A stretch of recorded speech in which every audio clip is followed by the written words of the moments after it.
Drama serial बेटियां में आज की एपिसोड में अनम अपनी सास के पास जाती है और जाके कहती है कि अम्मी ये बात तो आपकी और हानिया की थी और मेरे पापा ने आपसे माफ़ी मांग ली है, फिर आप क्यों फाइक को इसकी शादी पे नहीं जाने दे रहे। देखें, मेरे पापा की इज़्ज़त का सवाल है, मैं अपनी बात के लिए कभी भी नहीं बोलूँगी, लेकिन यहाँ मेरे माँ बाप की इज़्ज़त का सवाल है, आप प्लीज़ उनको जाने की इजाज़त दे दें।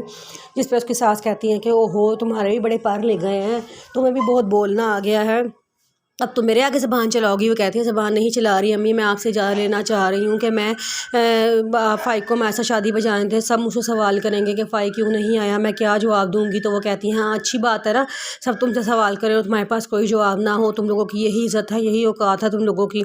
वो अनम की बड़ी बेइज्जती करती हैं और अनम को वहाँ से भेज देती हैं। अनम इरम के पास जाती है और कहती है कि मैंने हमेशा कोशिश की है कि आंटी मुझसे खुश हो जाएं, लेकिन आंटी पता नहीं क्यों मुझसे खुशी नहीं होती, मुझे समझ नहीं आता मैं वहाँ जाकर सब लोगों को क्या जवाब दूँगी। इरम कहती है कि मैं तुम्हारे साथ हूँ, तुम परेशान ना हो, इंशाल्लाह मम्मा का दिल भी तुम्हारी तरफ से नरम हो जाएगा।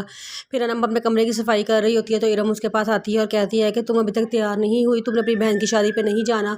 तो कहती है मैं किस मुँह से उनकी शादी पे जाऊँ, सब लोग मुझसे पूछेंगे कि फ़ाई क्यों नहीं साथ आए, तो मैं क्या जवाब दूँगी, मुझे समझ नहीं आता आंटी मेरे साथ ऐसा क्यों कर रही हैं। तो वो इरम कहती है तुम ऐसा करो, अच्छे से तैयार हो और इतना खुश वहाँ पे जाओ कि सब लोग तुम्हें खुश देख के ये पूछना ही भूल जाएं कि फ़ाई क्यों नहीं आया था। तुम अपनी चेहरे पे इतनी खुशी रखना कि सारे लोग देख के तुम्हें परेशान हो और कोई सवाल ही ना करे कि आपके साथ आपका हस्बैंड क्यों नहीं आया।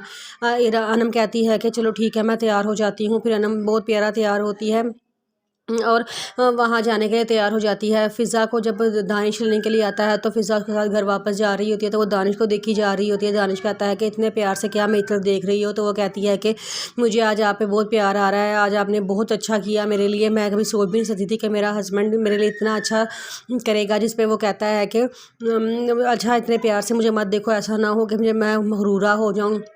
फ़िज़ा कहती है कि नहीं आप क्यों मगरूरा होंगे। तो वो कहता है कि जब आपको बेइंतहा प्यार करने वाला शख्स इतने प्यार से आपकी तरफ देखे तो वो दूसरा बंदा मगरूरा हो ही जाता है। और वो कहता है कि यार देखो मैं एक्सप्रेसिव नहीं हूँ, मुझे अपनी फीलिंग का इज़हार करना नहीं आता, लेकिन मैं आज तुमसे वादा कर रहा हूँ कि मैं तुम्हें हमेशा खुश रखूँगा और कभी कोई शिकायत का मौका नहीं दूँगा। फ़िज़ा कहती है चलो ठीक है, फिर एक वादा मेरी तरफ से भी है कि मैं आपको कभी शिकायत का मौका नहीं दूँगी, जिस तरह आप कहेंगे मैं वैसे ही ढल जाऊँगी और सारी ज़िंदगी आपका साथ दूँगी, कभी किसी के कहने पर नहीं आऊँगी।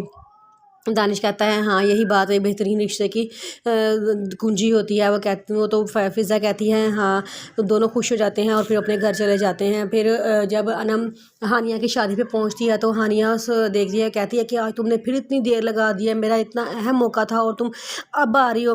फ़िज़ा अनम उसे देखी जा रही होती है तो हानिया कहती है तुम कुछ बोल क्यों नहीं रही। तो अनम कहती है तुम इतनी खूबसूरत लग रही हो, मैं सोच भी नहीं सकती थी कि तुम दुल्हन बन के इतनी प्यारी लगोगी, देखो तुम पे कितना निखार आया है और तुम कितनी खुद हसीन लग रही हो। दरअसल बात यह है कि तुम कभी तैयार ही नहीं हुई, तो अब तैयार हुई हो तो तुम पे बहुत रूप आया है माशाल्लाह। मैं कहती हूँ कि अल्लाह ताला तुम्हें किसी की नज़र ना लगने दे। फिर वो कहती है कि क्या फ़ाइक भाई साथ नहीं आए। तो अनम कहती है कि नहीं, उन्होंने उनकी मामा ने उनको साथ नहीं आने दिया। तो वो कहती है चलो ठीक है कोई बात नहीं, तुम फंक्शन एंजॉय करो और किसी को ज़्यादा बताने की ज़रूरत नहीं है।